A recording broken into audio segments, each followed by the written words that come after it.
Alhamdulillah. Sebelum kita mulai, ada ibu nak bertanya tadi. Silakan bu.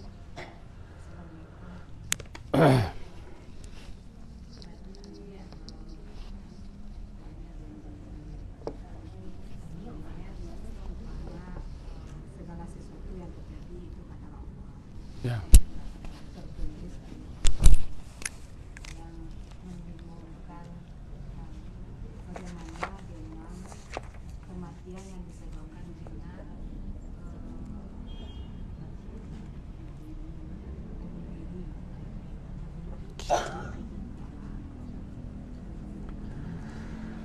Terangkan ibu nak.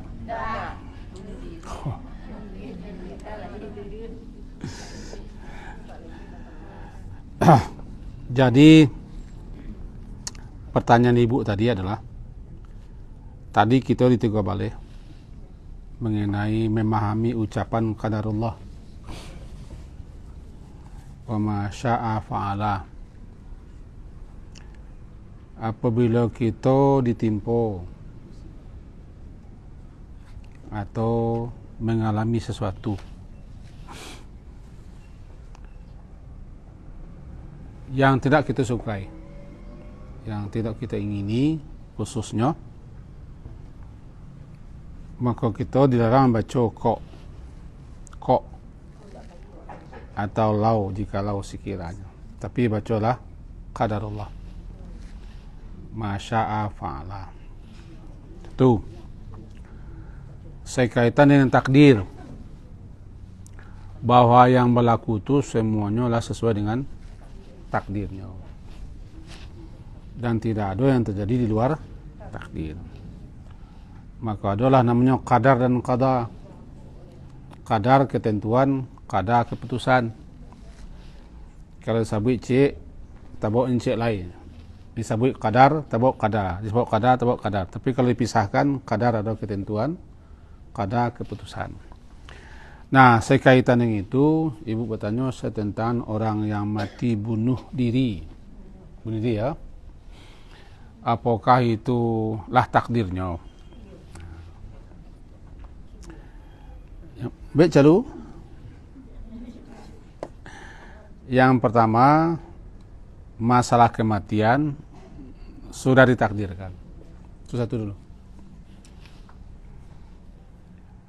Kematian sudah ditetapkan, sudah ditentukan, sudah diputuskan. Artinya ditakdirkan. Yang kedua, kita tidak dikasih tahu mati itu kapan, mati itu di mana, penyebabnya apa, dan dalam keadaan apa. Yang ketiga, penyebab kematian itu banyak. Andaikan tidak mati lantaran sakit atau jatuh atau dibunuh atau lain penyebabnya, pasti mati. Mati pada waktu yang telah ditetapkan. Nah, istilahnya, mati itu cieknya, penyebabnya macam-macam. Orang akan mati pada waktu, pada tempat yang telah ditetapkan. Sebabnya macam-macam. Bunuh diri salah satu penyebab. Bunuh diri satu penyebab. Andaikan tidak bunuh diri, mati ya. Cuman nyo pilih cara mati dengan bunuh diri. Asinang kananya. Istilahnya menurut takdir. Kenapa menurut takdir? Sebabnya tidak bisa menerima keadaan, putus asanya, bunuh dirinya. Jadi apakah takdir? Ya, takdir. Takdir. Cuma yang pilih takdirnya begitu. Yang pilih takdir begitu kan. Nah, mengenai hal itu, orang yang mati bunuh diri, jika seorang muslim, ini berdosa besar. Cuma tidak kafir. Sebab mati bunuh diri tidak kafir. Dosa besar, ancamannya neraka. Ancaman neraka matinya tetap menurut sebagian ulama disalatkan. Walaupun bunuh diri, mati disalatkan, dikapani, disalatkan, dikuburkan di komplek pekuburan muslimin. Itu. Kemudian mengenai apakah diampunkan dosa apa enggak, itu kan secara Allah. Tapi orang yang mati bunuh diri akan mengalami azab di akhirat nanti sesuai dengan yang bunuh diri. Jadi kalau nyo bunuh diri dengan jalan terjun, nyo akan terus menerus terjun di neraka, terjun terus. Andaikan menikam, nyo akan menikam. Andaikan racun, dengan racun. Itu siksaan sampai batas habis batas hukumannya. Nah, kita kan tak tahu berapa lama hukuman bunuh diri. Bisa jadi tidak jadi masuk nerakanya, karena ada mengingat yang lain, karena amalnya, karena kebajikannya, amal saleh, atau karena orang minta ampun untuknya. Itu kan Allah yang punya urusan. Boleh jadi Allah ampuni, boleh jadi Allah siksa di neraka lantaran bunuh diri. Itu terserah Allah. Nah, bagi kita yang hidup, kalau ada orang mati bunuh diri, kita terus menerus minta rahmat kepada Allah agar diringankan. Jadi kalau tanya Ibu Ceko, kaitan bunuh diri dengan takdir berkaitan? Apakah takdir? Iya. Apakah kematian ditakdirkan? Iya. Sebabnya ya. Cuman masalahnya deknya milih sebab mati tak itu. Ini dosa.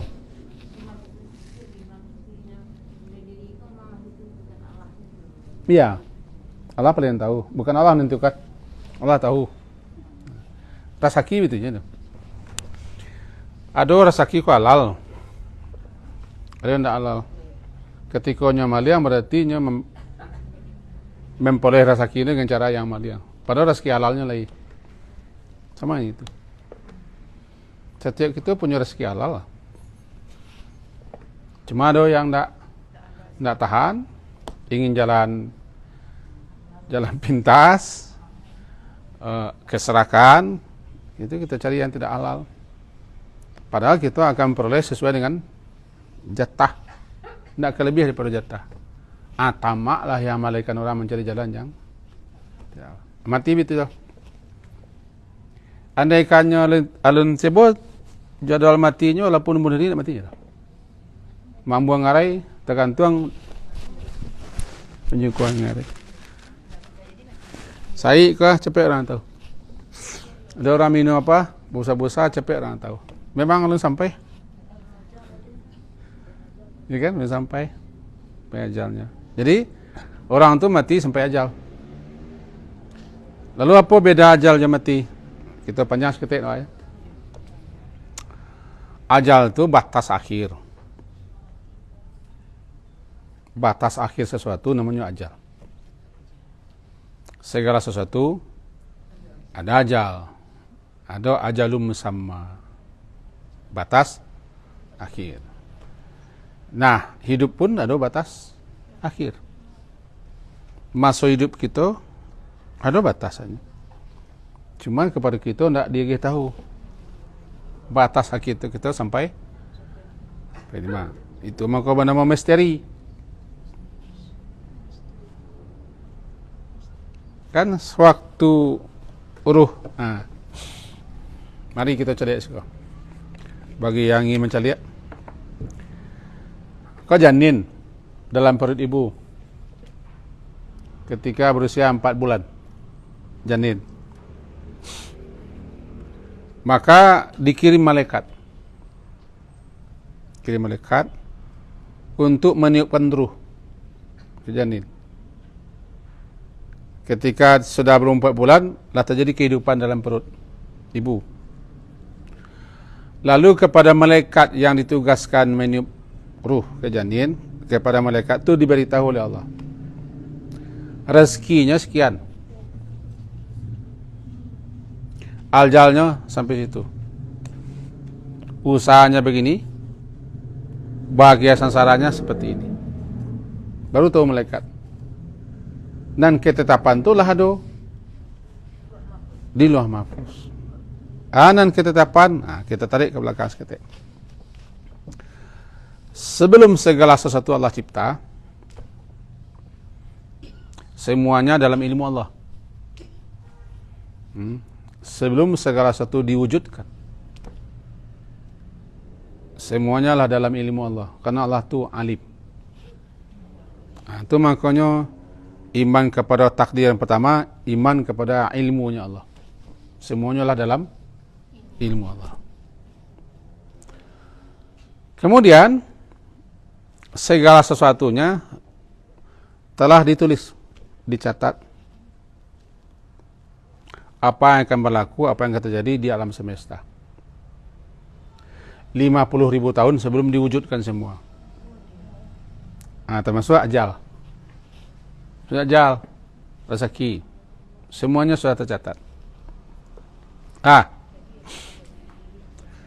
Kemudian khusus tentang ajal, kepada malaikat yang bertugas meniupkan ruh dikasih tahu ketika ruh dimasukkan. Tapi ajal ditentukan bukan ketika itu. Ajal ditentukan sebelumnya tadi. Pemberitahuannya kepada malaikat, ajal ruh yang engkau masukkan ke malaikat sampai segitu baru tahu malaikat. Datang kau tak? Nah, ajal itu tak bisa maju, bisa mundur. Bertepatan ajalnya dengan sebab matinya. Jadi ketika bertepatan ajal orang dengan sebab, Abu bunuh diri. Bertepatan dengan ajal mati. Kalau tidak.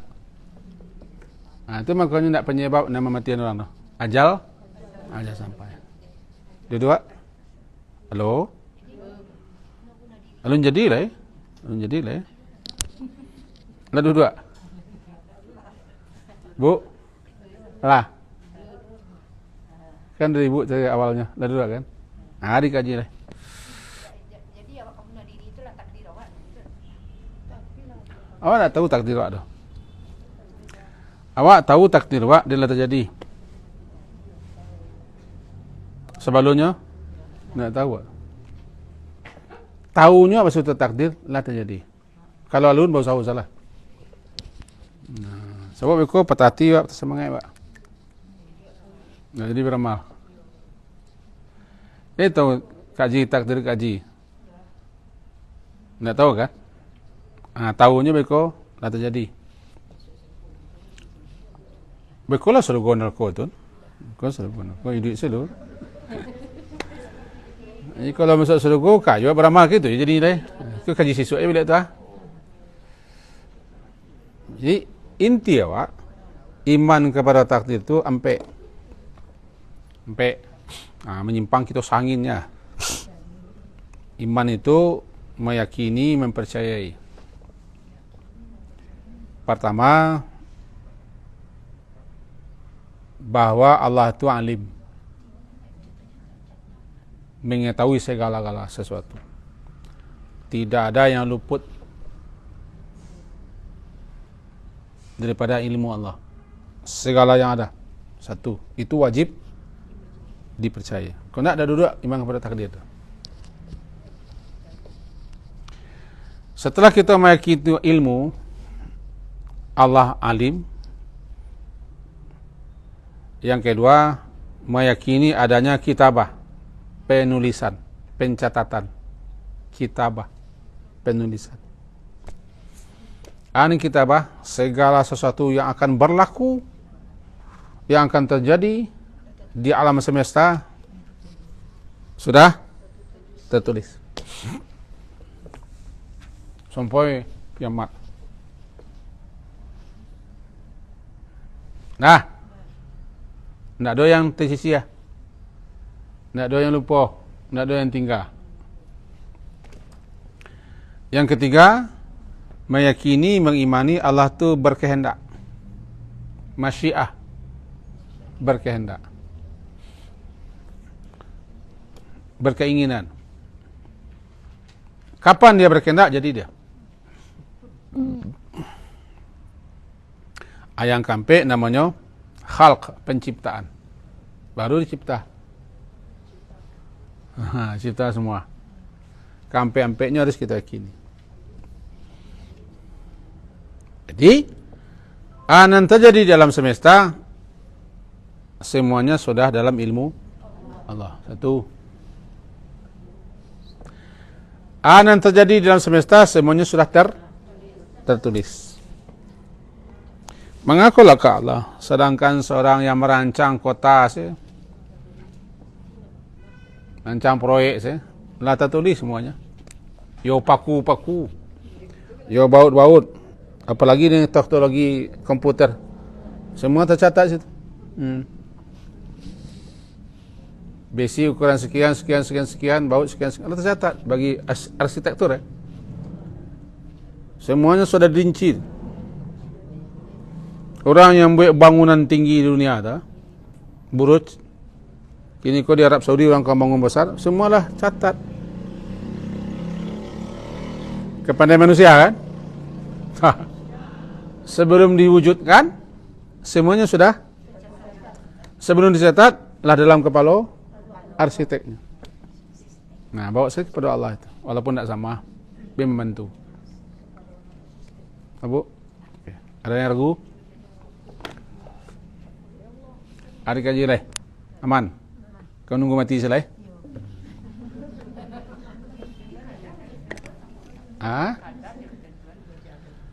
Nyo bisa cek bu. Kalau sebut cek, tabuk cek lah. Kalau kita baca qadar, tabuk qadar. Kalau kita baca qadar, tabuk takdir. Kalau ingin membedakan, cek ketetapan, cek keputusan. Ini sembarang. Nama dulu kita sebut. Kalau qadar, ketentuan. Qadar, keputusan.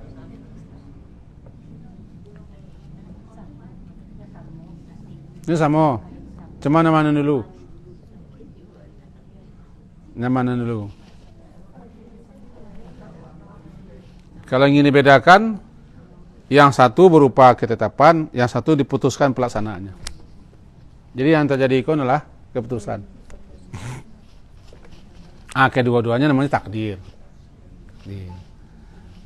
Dan takdir itu tidak boleh terlalu dalami, nanti gilo. Bagi orang yang tidak punya keimanan yang kuat, harus ada penjelasan, harus ada keterangan. Karena orang bisa senu, bisa tabalik.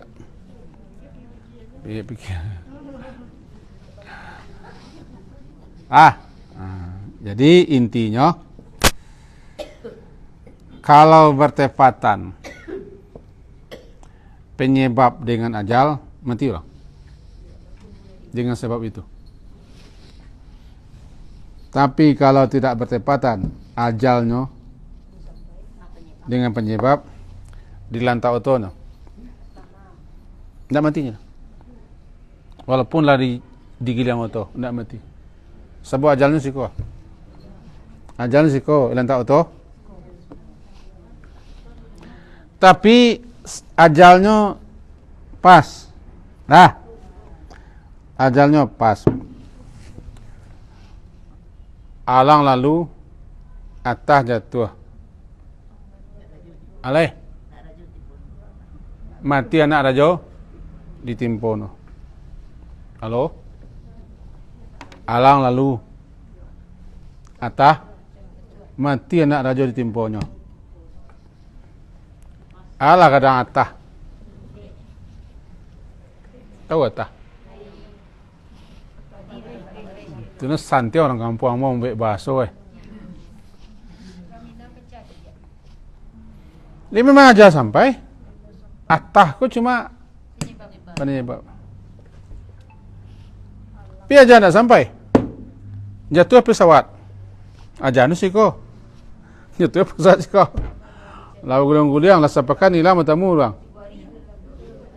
Masih duit walaupun lah parah. Jadi sebab aja sih kok. Berarti bukan penyebab yang mematikan. Aja sam. Wes. Ya. Seti jeko. Masakit ni. Oh. Bukan masakit. Ibu masakit betul. Betulnya. Masakit mati. Masakit mati. Di pai mati juga masakit. Oh, pai mati sih masakit.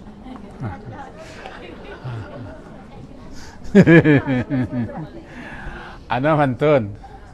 Kau tambah gaji sudah. Kak, jangan lupa nak nampak kena. Bilo, dima, lantaran apa atau kenapa dalam kenapa. Jangan lupa. Ini udah sakit je nak dia. Dah. Iko gata di beliau gawi di beliau ko mah. Lihat ko dokter spesialis na sakit spesialis benar. Iyo, deknya dicabut malaikat angoknya di sinan, anu harus kasinan. Caro harus kasinan, no kecek kerokannya capek bau. Betul.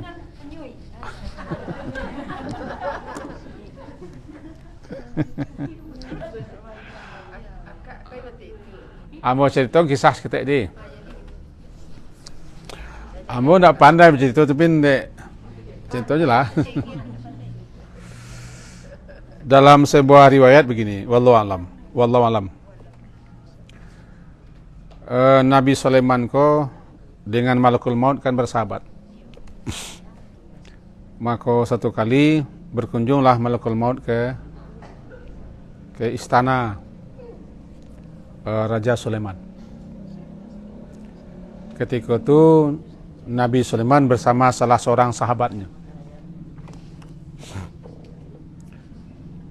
Pas malakul maut tiba dalam keadaan menjelma menjadi manusia, tiba di pintu, matanya tertuju kepada sahabat yang mendampingi Nabi Sulaiman. Nak lapis-lapis mata sinan. Itu pintu cerita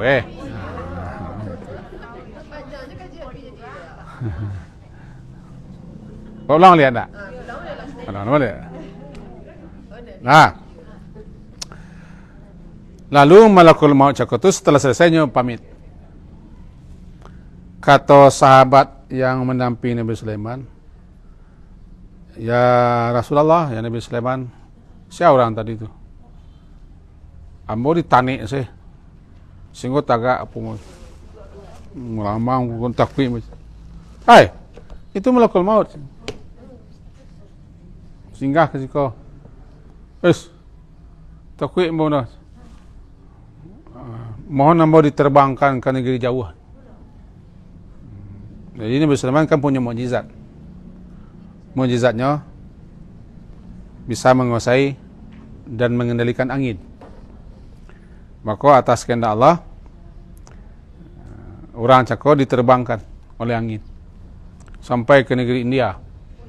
Palestina, India. Ya jauh nak jauh betul lah. Pas tiba di negeri India, malakul maut sinan. Cabut yang sinan. Cabut orang tu. Maka suatu kali kembali malakul maut bertemu dengan Nabi Sulaiman. Nabi Sulaiman bertanya, dulu ketika engkau datang dulu punya sahabat, abang mengkau tanik senyum. Ambo tercangang bo. Allah memerintahkan ambo mencabut angoknya di India. Tapi ini masih siko yang kau aja di presiden aku. Ambo dek patuah cabut nyawanya di India. Ambo tak sampai tak. Pai ambo. Ketika kamu tiba sinan, hati bersinan. Wallahu. Tapi tidak mendekatkan kita ke situ. Bahasa seseorang akan mati ditampik adalah bi ayyi ardin, di bumi manalah ditetapkan. Jadi waktu tampik penyebab.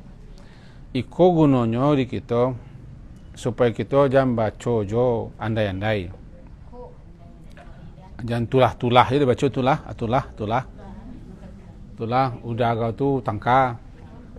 Udah pai udah aku tu petang kan nak sakit tu. Jangan tulah-tulah je dibaca.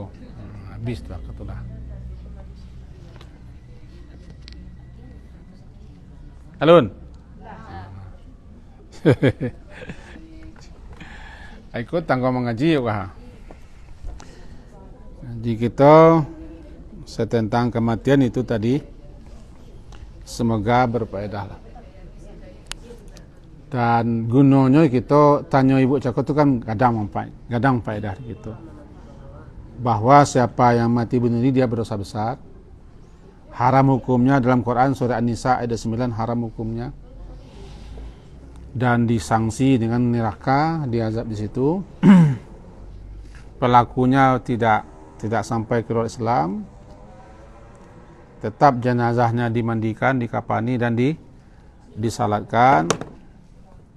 Kemudian dikuburkan. Nanti di akhirat urusannya diserahkan kepada Allah. Jika Allah berkehendak, bisa saja Allah ampuni. Jika tidak, Allah beri hukuman di neraka. Karena nanti bisa jadi menurut kacamata manusia, orang ko berdosa gadang berhak masuk neraka, tapi menurut Allah tidak. Karena bisa jadi ada amalan-amalan khusus, ada perbuatan khusus, ada hal-hal khusus yang bisa menyelamatkannya daripada masuk neraka. Karena tingginya nilai amalan khusus itu, maka terkalahkan amalan gadang, dosa gadang yang akan bisa masuk neraka. Itulah hebatnya amalan-amalan khusus. Di mana kita tidak tahu amalan-amalan khusus. Jadi ada saja orang yang akan bisa masuk neraka, dalam ketentuan pasti masuk neraka. Tapi karena dia pernah berbuat sesuatu yang Allah pandang sesuatu itu lebih besar daripada dosa, tidak masuk neraka. Itu rahmat Allah. Makanya kita dikatakan jangan pandang enteng, pandang remeh perbuatan baik sekecil apapun. La tahtaqiranna, jangan sampai engkau pandang remeh, pandang sepele, pandang enteng perbuatan baik minal ma'rufi syai'an, perbuatan baik sedikit pun, karena bisa jadi menurut pandangmu kecil tapi di sisi Allah besar. Jangan pandang ringan. Maka apapun kebaikan yang bisa kita lakukan, kecil, remeh, enteng, sepele lakukan salah dengan ikhlas. Karena yang ketek-ketek itu kadang-kadang menyelamatin kita. Yang marian timbangku kadang-kadang ketek. Halo? Nang ketek kan? Banyak nang ketek-ketek. Bertambah aku namanya seketek. Tambah seketek. Ini seketek ku perlu. Maka rajin-rajinlah kita berbuat kebajikan, apapun jenis kebajikan, ada waktu, ada peluang, ada kesempatan, ada tenaga, walaupun hanya sekedar berbuat sesuatu yang kecil, remeh, kira-kira begitu. Itu masalah bagus, Bu, luar biasa. Menjadi hari tanggung menambah, kita bicara usai masalah mati kalau tanggung ide mencari masalah mati soalnya. Balik tadi, tanya ibu tadi, berkaitan dengan mati. Jadi ada istilah ajal, wafat, mati. Ajal, wafat, mati. Pilih jalanan. Ajal, batas akhir sesuatu. Ajal adalah batas akhir sesuatu. Batas akhir kita telah ditetapkan. Tidak bisa maju, tidak bisa kurang. La yastaqdimuna sa'atan atau la yastakhiruna. Tidak bisa dimajukan, tidak bisa diundurkan. Lalu wafat. Wafat ko secara bahasa artinya sempurna. Diterjemahkan wafat itu kepada bahasa Jawa sempurna. Kenapa? Orang mau mati dia lah sempurna. Umurnya sempurna, rezekinya sempurna. Segala sesuatu yang dijatahkan dah sempurna. Awak mengkolo mati lah. Barangkali ko ada jo pokai lo makan cik lah. Atau nasi lapau kapau lo pai lain. Berarti selagi masih ada jatah awak tinggal. Itu je alun sempurna le. Maka nama wafat. Itu nama wafat. Nu nama ko ndak sembarang nama mengadu sejarah nama wafat. Sempurna kan. Lalu mati ko mata menjadi maut. Habis satunya, hilang, pergi. Bamang ko mana mau mati, habis angoknya. Lapainya hilang. Mati itu tak punah dah. Mati itu pergi. Pergi, berangkat, hilang daripada kehidupan dunia, menuju kehidupan berikutnya, itu mati. Tak habis dah. Tak habis. Pindah. Seperti mati itu berangkat. Berangkat, pergi. Meninggalkan.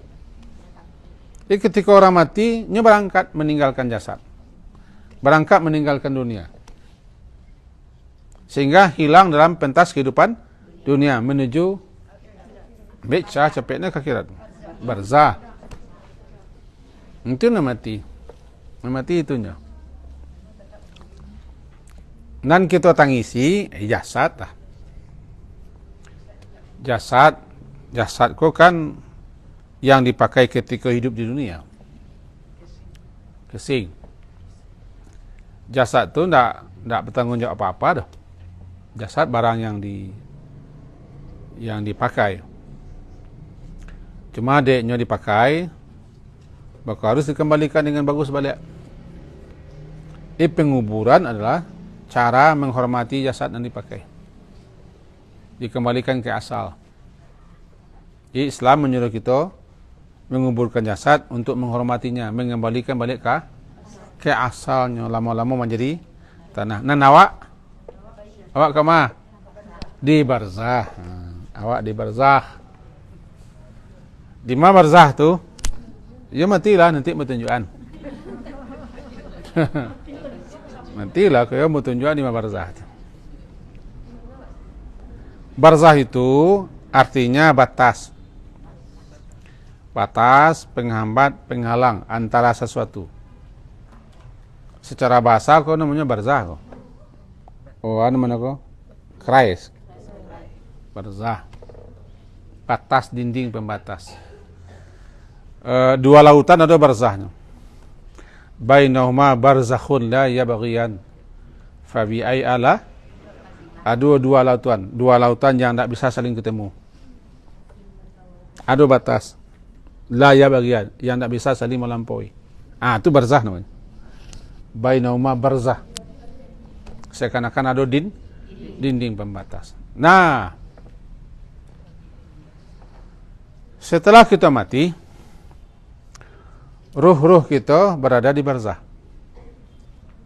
Dikatakan barzah karena roh-roh yang sudah berada di sana terdinding, terhalang, terhambat untuk kembali ke dunia.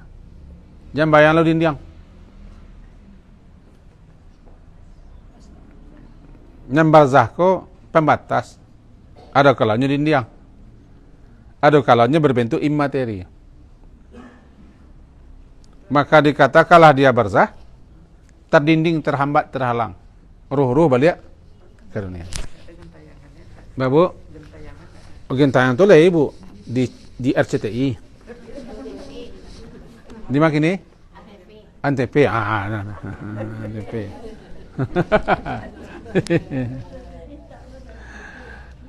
Nyasal mulu roh gentayang ko kan. Ini tu penasaran. Bernama roh penasaran. Bang ko penasarannya. Yo suami nako 3 hari baru sudah meninggal. Nyolah bini boleh. Penasarannya sialah bini laki nako ha. Penasaran gentayang mencari di mana tayang sesuatunya ingin balas dendam. Roh balas dendam. Hebat. Marah hebatnya sinetron. Roh itu kalau sudah berada di barzahnya terhalang, menganyut ke dunia. Sedangkan untuk beramal saya tidak bisa. Untuk beramal saleh, aku kata untuk kata sampai balas dendam pakai. Jadi waklah di otak orang TV. Itu bahayanya kita ndak menuduhan keimanan kita kaji. Ruh kalau sudah berpisah di jasadnya berada di suatu tempat namanya barzah. Barzah. Kepada kita kan ndak dikasih tahu di barzah. Sama dengan ketika kita dalam kandungan ibu-ibu kita kan tak tahu di mana betul jalan lah. Kak Haji tahu betul jalan dulu. Bila saya tahu betul jalan tu, tak lah kadang lah iya. Tahu betul jalan kan dek, dia tiba di dunia kan. Sebelum tiba di dunia, mengecek karyawan di kandungan ibu yang lain. Halo, dia tahu di mana mandiangin ya. Entah mau tak pernah lagi sini aja. Telepon lah cik lah. Yang 40 tak tahu lah. Beko tahunya wak. Nah layang baru tahu. Aman tu salah barzah teh. Dicarinya di mana barzah tu kini payah lah nunjuknya. Dan jadi sampai roh. Nabi Adam sampai orang terakhir mati di situ. Nabi Muhammad di situ. Itulah kehidupan ruh. Sudah mulai orang menikmati berbagai macam kesenangan dan sudah mulai orang mengalami kesengsaraan karena bekal-bekal apa yang lakukan. Di dalam barzah. Barzah sangat luas, saking luas sekali.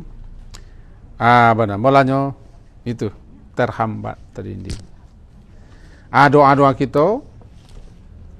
kita yang kita mohonkan kepada Allah agarnya lapang di situ.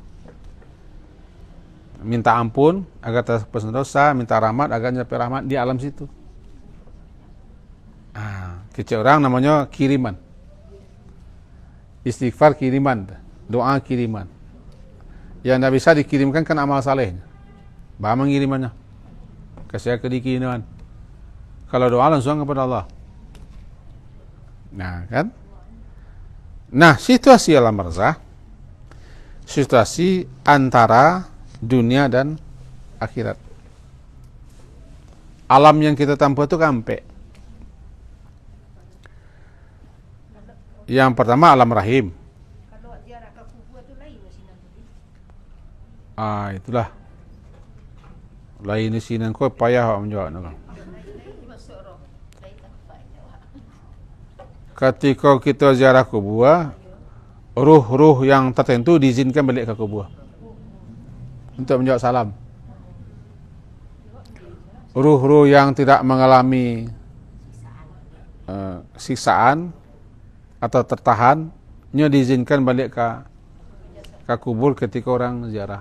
Jadi ketika kita membaca Assalamualaikum, jawab. Cuma tidak nak terangah. Assalamualaikum ala diyar minal mu'minin muslimin. Jawab Waalaikumsalam. Kembalinya di situ, di mana jasadnya berada. Berada.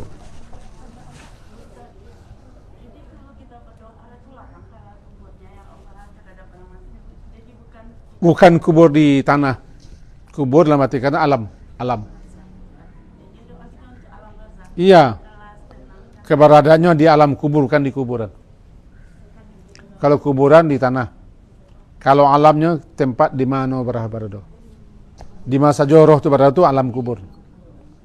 Dan di mana saja jasad berada itu kubur. Beda kan? Babu? Ya, alam barzah itu namanya alam kubur. Kubur tempat jasad, alam kubur tempat roh. Alam barzah itu disebut alam kubur. Alam kubur disebut alam barzah.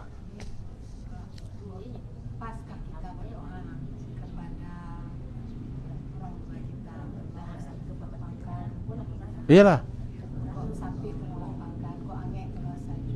Aku orang Minang mana aku. Bisa jadi tanah itu termasuk alam barzah, kita tidak tahu. Alam barzah itu kita tidak tahu. Bisa jadi di mana jasadnya berada termasuk barzah. Wallahu alam. Cuman dan alam barzah yang pasti tempat ruh. Kubur yang pasti tempat jasad. Alam barzah disebut juga alam kubur. Bukan kubur. Alam, begini. Alam rahim. Kaca parit seorang. Alam dunia. Alam barzah. Alam akhirat. Alam ruh sebelumnya. Nah, kalau kita sejak awal, kan itu yang kita terang tadi tapi dipotong oleh KJCS. Alam ruh. Alam di mana ruh-ruh ditempatkan sebelum masuk ke jasad. Seluruh anak cucu keturunan Adam, ruhnya dikumpulkan di alam ruh. Nah, kita tidak tahu nak. Kita lupa. Kemudian alam rahim, alam proses. Alam tempat pembentukan jasad yang akan ditempati oleh ruh. Nah, kecil sekali proses. Setelah 4 bulan, nah itu ruh yang berada di apa? Di alam ruhnya diperintahkan masukkan ke janin. Nah, janin. Setelah 9 bulan lebih kurang, selesai proses alam rahim. Kita masuk ke alam, hidup di alam dunia pakai jasad utuh. Maka berarti jasadku sesuatu yang dipakai untuk di dunia. Alam dunia, alam penentuan. Alam di mana kita bekerja memikul amanah. Nanti ke penentuannya, kita apakah di alam berikutnya selamat atau tidak. Alam dunia. Selesai alam dunia, alam barzah, alam ruh. Setelah ruh meninggalkan jasad. Kalau alam ruh sebelumnya, alam ruh sebelum dimasukkan ke jasad. Kalau alam barzah, alam ruh setelah meninggalkan jasad. Kira-kira begitu. Kondisinya begitu. Baru nanti masuk alam terakhir, alam akhirat yang paling akhir. Itu tahapan, Pak. La tarkabunna tabaqan an tabaq. Kalian pasti akan melalui fase-fase itu. Nah, sekarang fase dunia no hari dah jam 5 atau jam berapa? Oh, pagi-pagi saya hari baru. Lah, masih ada? Oke.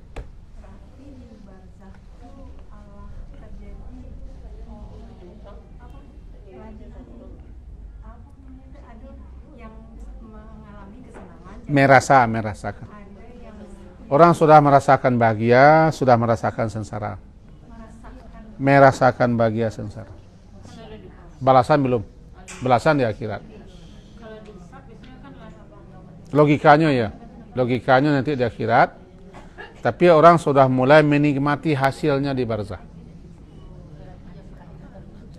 Tiba di penjahat, hanya kalaulah ditangkap polisi, nyolah mulai merasakan sakit. Walaupun pengadilan lalu menokok. Nah, kalau logika aja kan. Di dalam barzah orang sudah mulai merasakan kesenangan. Karenanya berbekal, udah masalah. Tapi lah mulai merasakan kesenangan karena tidak berbekal. Dan hukumannya nanti di akhirat. Di akhirat. Dan balasan dan ada di barzah lah. Cuma orang sudah mulai menikmati. Alam barzah itu kan alam istirahat. Siksa kubur dan nikmat kubur itu di alam barzah. Nah, di alam kubur orang sudah mulai istirahat. Tapi lah mulai merasakan akibat. Kira begitu.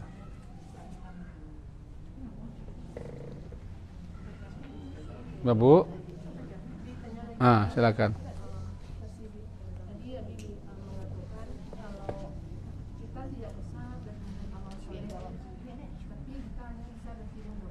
Ya, Kalau kita berjumlah amal soleh itu misalnya bersedekah, itu maksudnya.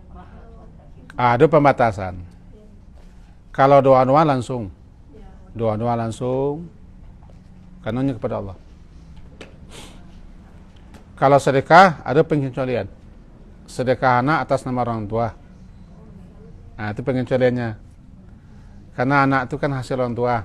Sedekahnya, bukan salatnya, bukan puasanya, bukan amal-amalnya, tapi sedekah atas nama orang tua. Sebagian besar para ulama, imam-imam mazhab, berdasarkan dalil-dalil menyatakan itu bisa. Nah, itu bisa. Seandainya kita bersedekah, misalnya kita baca dengan sedekah ini memang diampuni dosa kedua orang tua pun boleh. Oh, enggak pernah itu, Bu. Sedekah saja. Istighfar. Istighfar bacanya itu Rabbil fili wal walidayya. Allahumma fil lahuma. Kalau sedekah atas orang tua. Yang terbaik wakaf. Wakaf yang terbaik air. Untuk Arab Saudi. Dulu zaman Nabi. Kini yang terbaik adalah yang panjang manfaatnya. Wakaf untuk orang tua. Panik masjid rancak-rancak ini nanti. Wakaf paling tapik kama ya. korban untuk kurban tapi atas nama orang tuanya. Masih ada yang membolehkan dengan sekian alasan. Selagi anak termasuk umrah, batasannya anak. Suami istri tidak ada. Batasannya anak.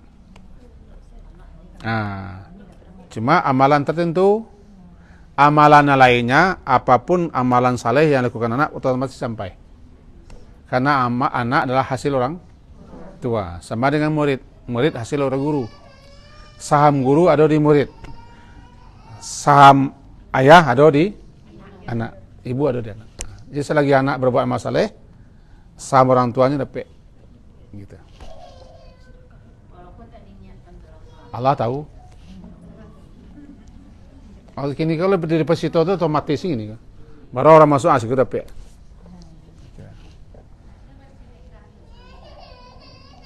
Cari susu micik lebarnya.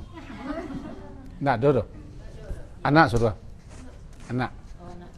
Anak piti anak. Suami orang atau suami encik lain? Boleh lah, sana boleh. Iyalah. Kan suami awak. Iya. Berdoa itu tidak ada batasan. Berdoa tidak ada batas. Siapapun boleh kita doakan. Walaupun lah mati. Bersedekah yang berwakaf atas orang tua. Atas nama lain tidak ada. Itu ini batas. Umrah, haji, sedekah, wakaf. Dibatasi itu anak. Kalau doa, tidak dibatasi. Kalau kita ingin berbakti kepada suami kita, suami kita lah pernah begini. Anak kita yang kita asuh. Kalian bersedekahlah atas nama orang kalian. Kalau mama untuk mama lo, tapi yang kalian sebagai anak bakti untuk papa, untuk ayah.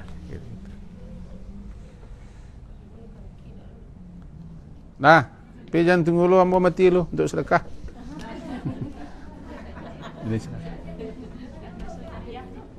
Dosa jariah, dosa multi level, Bu. Iya, awak lah mati, tapi perangai awak masih ditiru orang. Sebab kita nak taubat, kita nak tutup.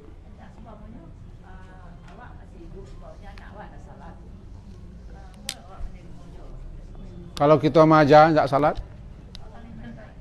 enggak kan kita orang kayak itu kadang-kadang kan sebeng-sebeng sih. Anak cakap tu sampai umur balik enggak salat, anak enggak berdosa. Cuman awak enggak majanya awak berdosa. Sebab sesudah balik enggak salatnya awak membiaknya dosa. Antunya. Iyalah sebab kita membiarkan enggak salat. Kabarnya penyebabnya tidak salat tu awak sebab ketika zaman-zamannya salat kecil-kecil letih dia jaja ndak bekolah balihnya taraja ndak salat awak kan. Tapi kalau kita lah haja salat sak ketek salat lah balih ndak salatnya ndak salah boleh. Awak lah haja gitu. Memang tu masa anak orang 1000 apalagi anak awak. Dia harus di kanan.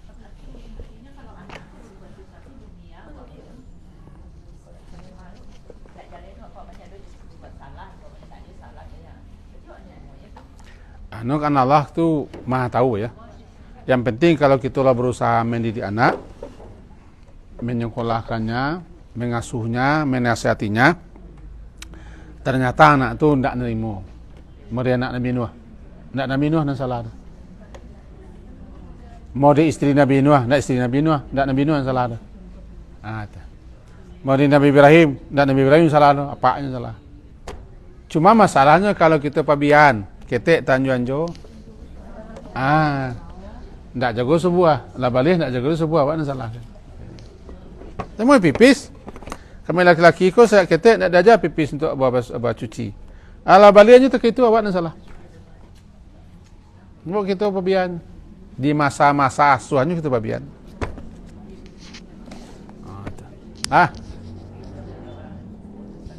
Iyalah. Tentu. Tinggal masuk surga saya lah yamin. Semoga. Kaji wak sasore kini ko itu kajinya. Kajinya itu. Amin. Diakhiri dengan subhanakallah wa bihamdika. Asyhadu an la ilaha illa anta astaghfiruka wa atubu ilaik. Wassallallahu ala Muhammadin wa ala alihi washabihi ajma'in. Alhamdulillah. Assalamualaikum warahmatullahi wabarakatuh.